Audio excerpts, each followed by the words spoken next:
welcome to Tactical Talk. This is Zain. Today we will be discussing another false flag by India, the URI attack, which is such a shady incident that it raises eyebrows across the globe. To discuss this topic, we have with us today Brigadier Asif Haroon. But before we get to Brigadier Asif Haroon, who's a senior analyst and also a geopolitical commentator, let me give you a little brief history on previous Indian false flag operations within their own country where they blamed it on Pakistan. The first is, as you can see on your screen, hijacking of Indian Ganga plane 1971. Raw officer R.K. Yarev accepted proudly that the Indian intelligence was behind the hijacking. The second false flag, as you can see on your screens again, India blamed Pakistan for the massacre of Sikhs in Chitti, Sangora, Kashmir in 2000. Lieutenant General of the Indian Army, Kartar Singh Gill, thoroughly investigated the case and said it was an inside job. Third Indian false flag, again you can see on your screen the images destroying the so-called terror boat. Indian media showed a fake picture of 200 militants waiting to infiltrate India. Here you can see in the picture again that the Indian DIG who lied about destroying the boat could face court-martial. Now let's get back to the show. We have with us today Brigadier Asif Haroon, a senior analyst and also a geopolitical commentator. We just briefed you on the past history of Indian false flags. Welcome to our show, Brigadier Asif Haroon. This is Zain Khan. It's a pleasure to have you on Tactical Talk. Thank you very much, Zain Khan. Brigadier Saab, let's get to the first question. I've just explained in my introduction the brief history of Indian false flag operations within their own country where they blame it on Pakistan. My first question to you is, India has made a big issue out of the URI attack on September 18th and is blaming Pakistan. What impelled India to stage the URI type attack? And that too just before the UNGA session in New York. Can you let the viewers know India's compulsion? Well, then we have to quickly look back as to what were the circumstances prevailing at the time of the URI attack, as you said that it was on the 18th of September. The first thing was that the situation inside the occupied Kashmir had become very explosive. And why it had become explosive was as a result of the martyrdom of Burhan Wani on 8th July. And from there on till today, the uprising is, gathering momentum, and it has not gone down ever since. And that was one thing. Now, the interesting thing was that India, as it has always been doing in case of all the uprisings, that it uses force. And this time again, it used excessive force against unarmed protesters. There were no arms. Most of the protesters were the young people, the teenagers, the women and the children. They were there in the protest, but they used, the live guns, and then they brought in a new form of weapon called the pellet guns, and then the chili guns, and they blinded dozens and dozens, over 100 have been blinded. So that was another thing, but the uprising continued despite that kind of an atrocity. And then what interesting phenomena which came out of it was the love and affection for Pakistan and the hatred for India by the Kashmiris. And this could be seen by the chanting of the slogans, Pakistan Zindabad, the waving of the Pakistan flag, and down with India and Azadi from India. Those were the slogans heard throughout the Kashmir Valley.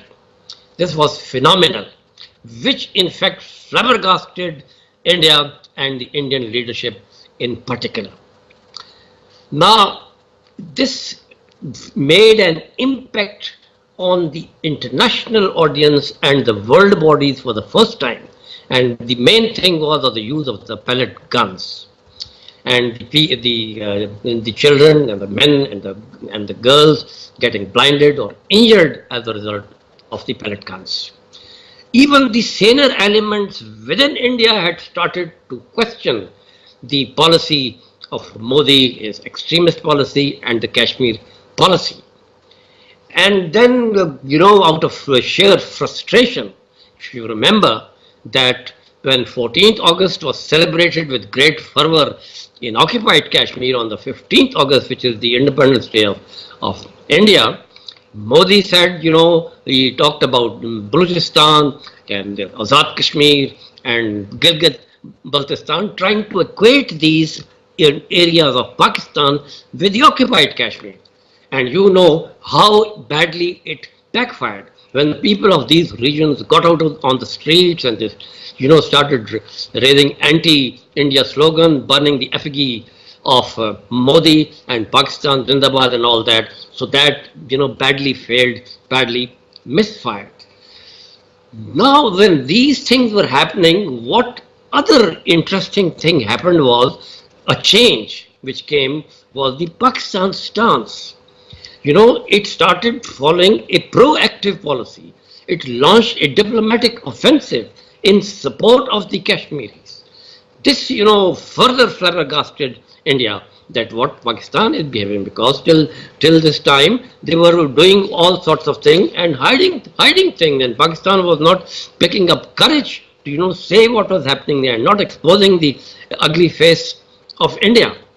And then the most pressing thing was the next session, which was coming, United Nations General Assembly on 21st September, and he beforehand saying that he will be talking about the atrocities in occupied Kashmir and the right of self-determination for the Kashmiris, and he will talk. And this thing, was also talked by most of the people here and the leaders. Now India had to build a counter narrative, how to diffuse the movement there in Kashmir, and then how to reign in Pakistan, and also build their own narrative to put Pakistan on the defensive. So these were the compulsions, and based on which then they went in for another false flag operation. And as you know, that the most attractive card with India is the card of terrorism, which it has been playing since 2001. And if you recall, 2001 Parliament attack was a false flag operation with definite objective. Then the 2008 Mumbai attacks was another with definite objective. And then the Pathankot, and now the URI court was the latest. Now this is one chain of events which I've tried to explain to link it with the URI attack. And I will give you another linkage to the URI attack. I will make a reference to India Times newspaper report appearing in June 2016, in which they had given a full-fledged story that the BJP government wanted their Home Minister Rajnath Singh to become the Chief Minister of the UP.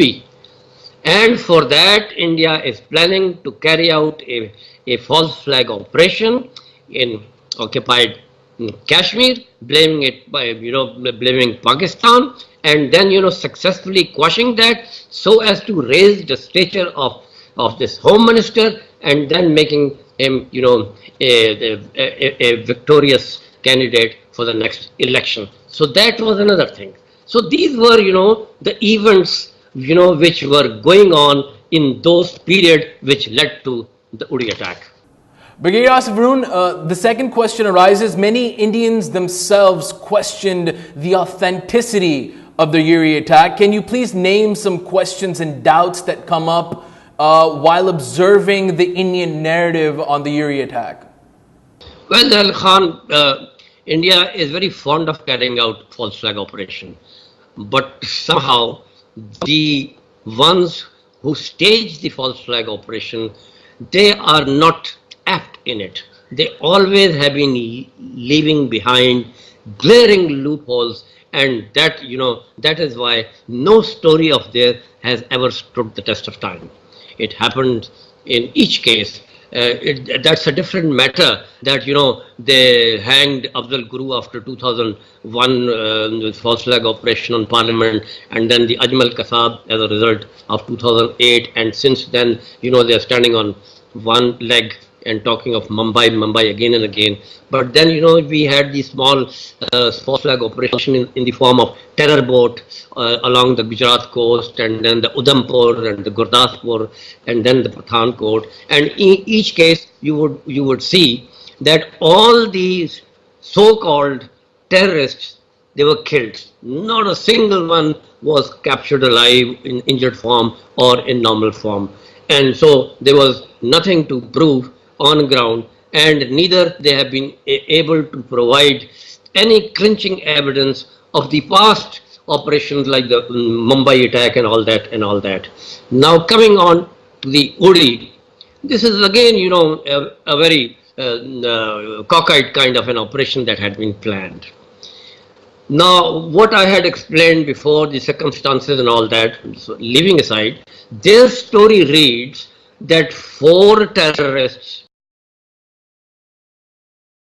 they hopped over from West Punjab into Baramulla district, then went into this URI Tehsil of Baramulla district, where this 12 brigade is deployed. An operational brigade is deployed there in a very sensitive area, close to Pakistan. And in these 4 terrorists, very easily go straight head for the brigade headquarters of 12 brigade, and then carry out their terrorist attack and manage to kill 18 soldiers of their regiment, 10 Gorkha regiment or something of that, and then these 4 are killed there. So this is the narrative of theirs with regard to, they were carrying Pakistani origin weapons, and they were carrying the rocket grade launcher that had the marking, the SIM had the Pakistani SIM, all that and all that. And as if, all these people had gone there to get killed and leave behind all the conclusive evidence which India had wanted in their pockets. So this is one thing.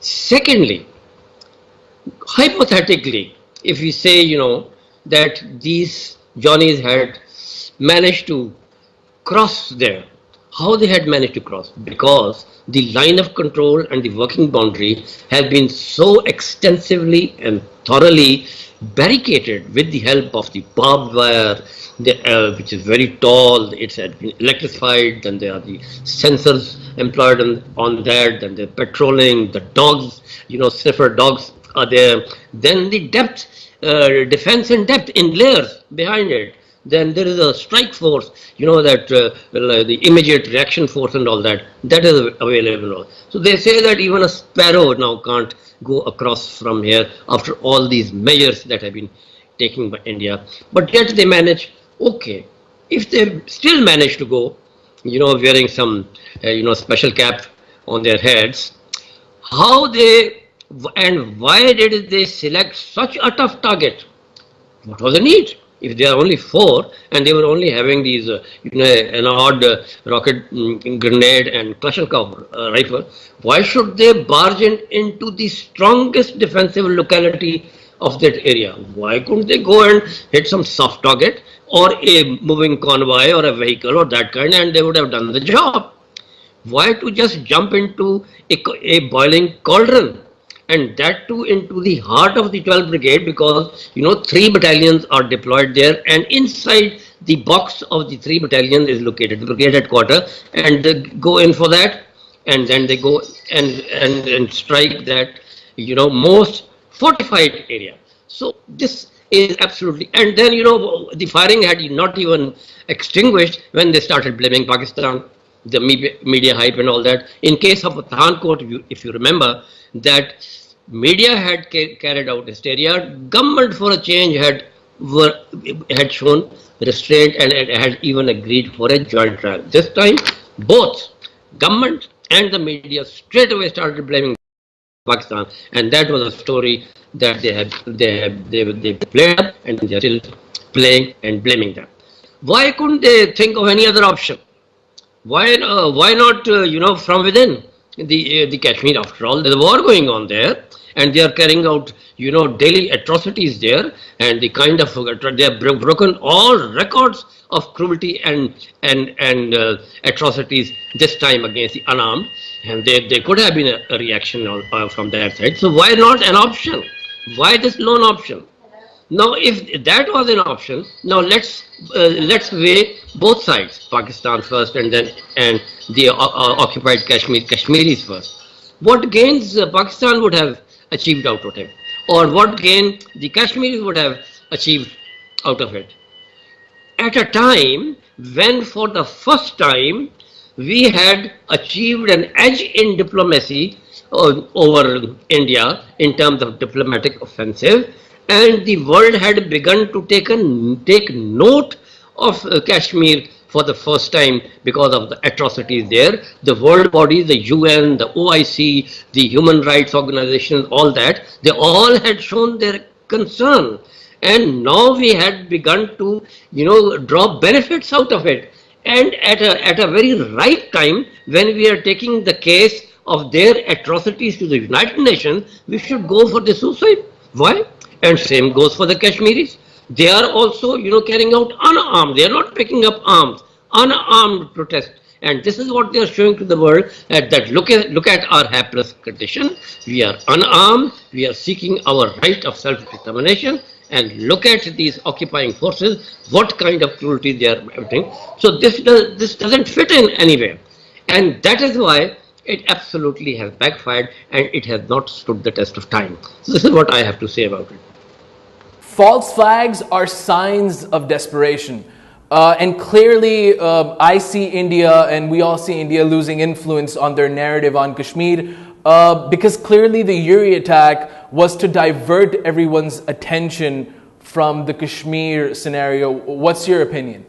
Well, if you look at the history of India, it has justified its occupation of Indian occupied Kashmir by saying that it is part of India, and given various justifications to the world, and also covered its sins and atrocities in occupied Kashmir by putting up a smoke screen, not allowing outsiders to come in, keeping Pakistan leadership mum, and we following a policy of appeasement, and that is why their narrative have been successful.